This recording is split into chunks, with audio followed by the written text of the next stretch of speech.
তোমাদেরকে আগেই বলেছিলাম যে আমার মেয়ে সারাদিন কাউকে না দেখতে পেয়ে একটু কান্নাকাটি করছিল। তো আমার শ্বশুর-শাশুড়ি আসতে অনেকটা রাতই হয়েছিল। হঠাৎ দেখে এত আনন্দ পেয়েছিল, তো তারপর কোলে গিয়ে অনেকটা ও স্বস্তি বোধ করেছে। তো এখানে দেখো সবাই সবার সাথে অনেক গল্প করেছি। ছোটো মা, সৃজা, শাশুড়ি, শ্বশুর সবাই চলে এসেছিলো, কিন্তু আম্মা আসতে পারেনি। আসলে আম্মার অনেক দিন ধরেই শরীরটা ভীষণ খারাপ, তো এই জার্নিটা আম্মা নিতে পারতো না, সেই কারণেই নিয়ে আসা হয়নি। আর এখানে আমার মামি, মা সবাই গল্প টল্প করে তারপর আমরা চলে গিয়েছিলাম খেতে।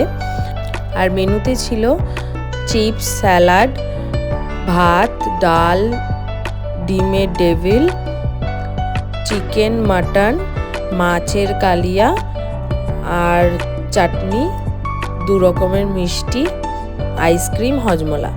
তো আমি মাছ আর চিকেন নিয়ে নিই, মাটনটা যেহেতু আমার ভীষণ ভালো লাগে আমি মাটনটাই নিয়েছিলাম। আর ডিমের ডেভিলটা এত ভালো হয়েছিল, আমি সকাল থেকে অনেকবার খেয়েছি।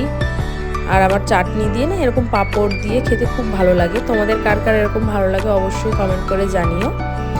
আর আইসক্রিমটা তো আমার বর খেতেই দিচ্ছিল না, তাও আমি জোর করে একটু খেয়েছি।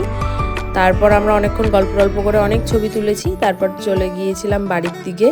তো এখানে মেয়েকে টোটোতে বসিয়ে নিয়েছিলাম আর আমরা গাড়ি করে চলে গিয়েছিলাম। দেখা হচ্ছে নেক্সট ভিডিওতে, বাই।